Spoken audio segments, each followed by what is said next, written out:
Bismillahirrahmanirrahim. Assalamualaikum warahmatullahi wabarakatuh. Selamat berjumpa lagi di Pusat Arsip Indonesia. Dan kali ini saya ingin menjawab pertanyaan yang banyak sekali masuk ke saya tentang bagaimana sebetulnya pengelolaan arsip inaktif.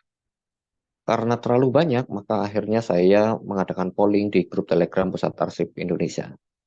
Pollingnya adalah jika Pusat Arsip Indonesia mengadakan bimbingan teknis, semacam pelatihan itu tentang pengelolaan arsip inaktif, kira-kira teman-teman gimana? Ternyata menurut saya responnya eh, cukup luar biasa.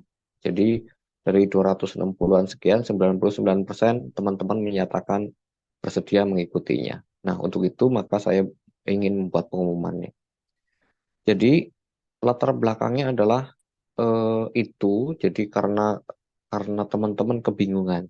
Nah, misalnya begini, mungkin teman-teman merasa sudah belajar, terus kemudian bahkan mengikuti tes, paham. Misalnya pengertian arsip seperti inilah. Ya, teman-teman bisa baca sendiri. Pertanyaan lanjutannya secara teknis adalah ketika saya menghadapi pekerjaan untuk melakukan pengelolaan arsip atau mungkin penataan arsip inaktif dalam kasus ini, bagaimana, apa konsekuensinya dari pemahaman saya, dari eh, hasil saya memahami definisi arsip ini. Nah, secara detail, saya ingin menyampaikan secara runtut, terperinci, konsekuensinya seperti apa dari pemahaman pengertian arsip yang terpampang di layar teman-teman itu. Jadi, walaupun teman-teman pemula, nanti saya akan tunjukkan apa konsekuensinya dari pengertian arsip yang terpampang pada layar teman-teman ini dalam praktek penataan arsip inaktif itu. Gitu ya. Nah, lebih lanjut, seperti halnya teman-teman mungkin sering melihat slide-slide seperti ini. Yang jadi pertanyaan adalah, kalau sudah seperti ini, saya harus ngapain? Kalau harus ngomong, ngomong ke siapa? Gitu ya. Harus berdiskusi sama siapa? Kalau atasan-atasan yang mana? Nah, terus bagaimana cara mendiskusikannya? Ini juga masih barangkali teman-teman agak bingung bagaimana mendiskusikannya. Terus kalau harus menggunakan anggaran, bagaimana cara menganggarkannya? Penganggarannya bagaimana? Penyusunan proposalnya kayak apa sih? Supaya persoalan menumpuknya arsip inaktif yang tidak teratur itu bisa diselesaikan. Lalu kalau harus saya kerjakan sendiri, teknisnya bagaimana?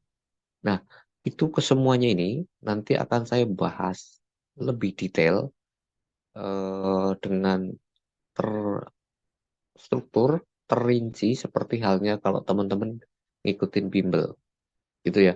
Nah, kalau teman-teman, lah saya belum pernah ngikut apa namanya belajar secara khusus sama Bapak. Mungkin pertanyaannya itu ya. Ya, saya berpikir begini, kalau memang kebutuhan teman-teman ini, saya pikir ini worth it untuk teman-teman ikuti gitu ya. Dan memang kalau mau belajar itu yang paling mudah adalah sesuai kebutuhan. Kalau teman-teman merasa butuh, maka teman-teman akan lebih mudah belajarnya gitu ya. Nah, apalagi untuk teman-teman yang ingin menghadapi tes P3K di 2024 barangkali ini juga juga penting sekali untuk menambah apa namanya? Menambah pemahaman sekaligus untuk mengecek apakah saya bisa belajar dari Pusat Arsip Indonesia atau tidak. Kira-kira gitu. Nanti teman-teman bisa ukur apakah cara penyampaiannya ini mudah diterima atau tidak. Kira-kira gitu ya. Lalu kalau saya mau ikut apa namanya ikut acara BIMTEK-nya gimana? Pertama subscribe dulu channel Pusat Arsip Indonesia ini, channel YouTube Pusat Arsip Indonesia, lalu kemudian silahkan gabung ke grup Telegram Pusat Arsip Indonesia. Nanti linknya saya sertakan di bawah. Nah, setelah masuk ke grup, nanti akan ada nomor rekening yang bisa teman-teman eh, apa namanya lihat di sana. Terus kemudian teman-teman transfer biaya BIMTEK-nya tidak mahal, hanya 50.000 untuk alumni bimbel dan 75 jika Bapak Ibu atau teman-teman sekalian adalah bukan alumni bimbel atau dari umum. Kemudian setelah transfer biaya BIMTEK-nya 50.000 tadi atau 75.000 tadi, silakan konfirmasi ke saya melalui Telegram. Lalu nanti akan saya undang teman-teman sekalian untuk join ke grup BIMTEK-nya. Gitu ya.